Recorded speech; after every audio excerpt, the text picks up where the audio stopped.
నియోజకవర్గాల్లో దాదాపు 5,339 మంది నిన్న ఓటు హక్కుని వినియోగించుకోగలిగారు. ఈరోజు కూడా మార్నింగ్ నుంచి డిస్టిలేషన్ సెంటర్స్ పనిచేస్తూ ఉన్నాయి. అన్ని చోట్ల ఎటువంటి ప్రాబ్లం ఏం లేకుండా హ్యాపీగా జరుగుతోంది. ఇష్యూ ఏం లేవు, ఎక్కడ ఇష్యూస్ ఏం లేదు. సో అన్ని చోట్ల ప్రశాంతంగా జరుగుతోంది పోవడం పట్ల.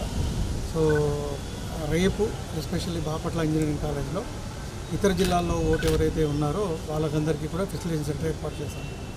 సో ఇతర జిల్లాల్లో ఓటు ఎవరైతే కలిగి ఉన్నారో, ఇక్కడ ఫామ్ 12 ఇచ్చారో వాళ్ళందరికీ కూడా ఇక్కడ రేపు బాపట్ల ఇంజనీరింగ్ కాలేజ్లో ఫెసిలిటేషన్ సెంటర్ చేయబోతున్నాం. సో దాని తర్వాత నిన్న ఇన్స్ట్రక్షన్స్ ఇచ్చారు, ఎవరైనా ఫామ్ 12 ఇవ్వకపోతే వాళ్ళందరూ కూడా డైరెక్ట్గా ఎక్కడైతే ఓటు ఉంటుందో అక్కడ ROs దగ్గర ఇచ్చేసి అక్కడ 7-8 తారీఖులో ఉదయం 10 నుంచి 5 గంటల లోపు అక్కడ ఓటు వేసుకోవచ్చు. అంటే ఇచ్చిన వాళ్ళకి ఆల్రెడీ ఇక్కడ మనం అరేంజ్ చేస్తున్నాం.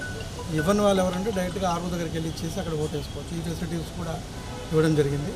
అలాగే ఎంప్లాయీస్ అందరికీ కూడా స్పెషల్ క్యాజువల్ కూడా ఇవ్వడం జరిగింది.